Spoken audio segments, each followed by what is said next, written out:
So now we look at charging by friction, and you could see that there is a list up here that tells you which ones have a greater affinity for electrons.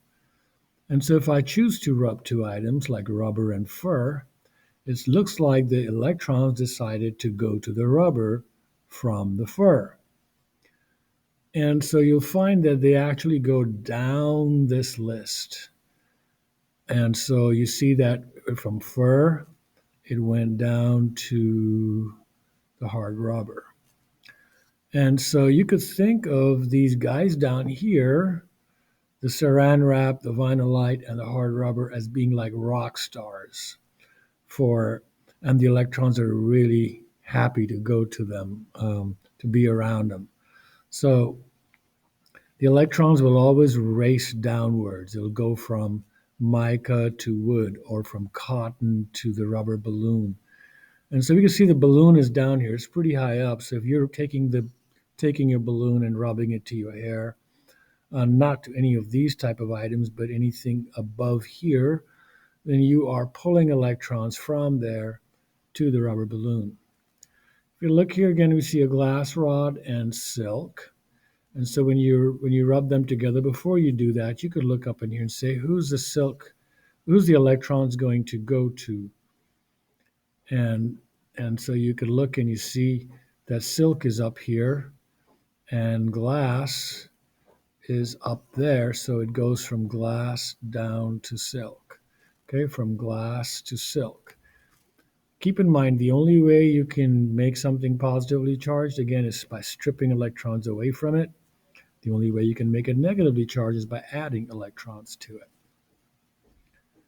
Finally, I'd like us to look at conduction. Well, it's not finally, it's a second one. So we looked at how we charge something by friction, simply by rubbing. And now we look at conduction, which is really simple. So here I have a neutral ball that has got no positive or negative charges, meaning it's got both of them. It's neutral, it's got an equal amount. And I bring this object that has, let's say, 8 extra charges or 10 extra charges on it. So I can count about 10. And I touch them and I'll leave them. What happens is the moment I touch them, these electrons say, hey, there's too many electrons here. Let's get away. And they bump over there. And 5 of them get over there. And then there's no reason to go here or there because they both have 5 extra electrons. And so they distribute the electrons. So you could basically take the electrons of this guy and the electrons of this guy, which is 0, add them and divide it by 2, and the average is what they both have. Basically, it's like a marriage. They touch, and now they both own everything. They both have equal share of everything. So it's kind of like that. With a positively charged object, again, if this is a neutral ball and I bring this positively charged object, the positively charged object is positively charged because it's missing electrons. The moment I touch it to the neutral ball, the electrons from the neutral ball jump over here and 5 of them jump over there, and then there's no more additional reason to be jumping on because there's as many extra positives there as there are here. So it says, hey, 5 extra guys here, 5 extra guys here. Okay, well, that's good enough. There's no reason to go any more here or the other. And so, again, keeping in mind that the positive charges are not the guys that are moving. It's always the negative charges. Okay. Next, we're going to be looking at induction. So we've seen 2 things. We've seen how we can charge by rubbing and charge by touching.